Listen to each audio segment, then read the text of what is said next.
Donald Trump's sentencing is coming up in less than a month now, folks. July 11th, gonna be a kind of fun day, right?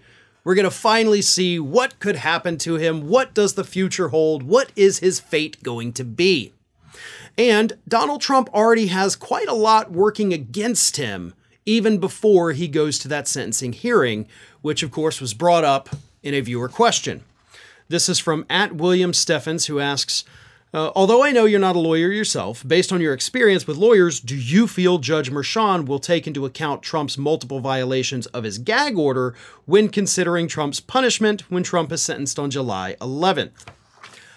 I do, because everything that happens in that trial, including pre-verdict punishments rendered against the defendant, as in violations of the gag order, those do come into play.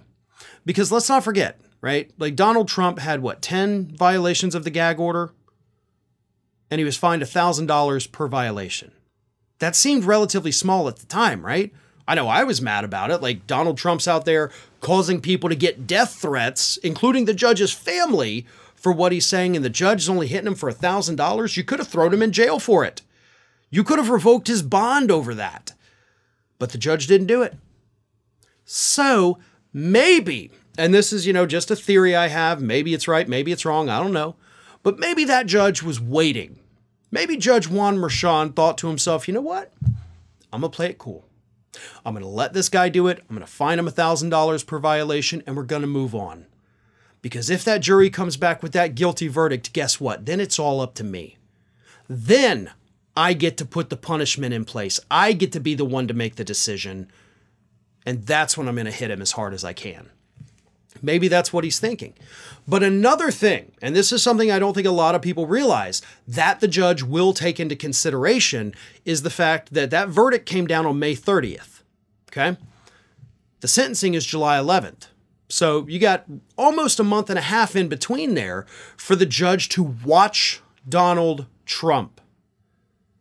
So everything Trump says, every time he rails against the judge, every time he rails against the system, anytime he goes out there and doesn't show remorse for what he did, because he is a convicted felon now.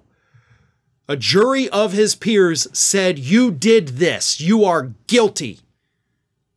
And the thing the judge will be looking for is whether or not Donald Trump seems to have changed.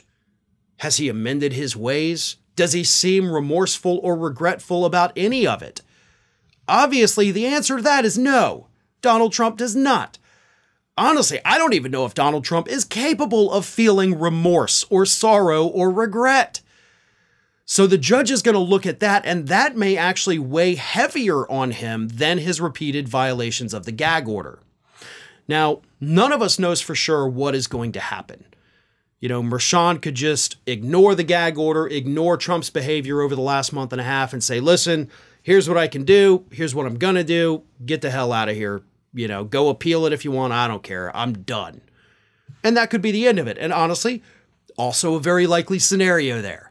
We won't know until the day happens, but trust me, it's going to be interesting. And that actually is just saying the least possible. Maybe it's bad for Trump. Maybe it's better than he thinks. Either way, we're not going to find out till the 11th.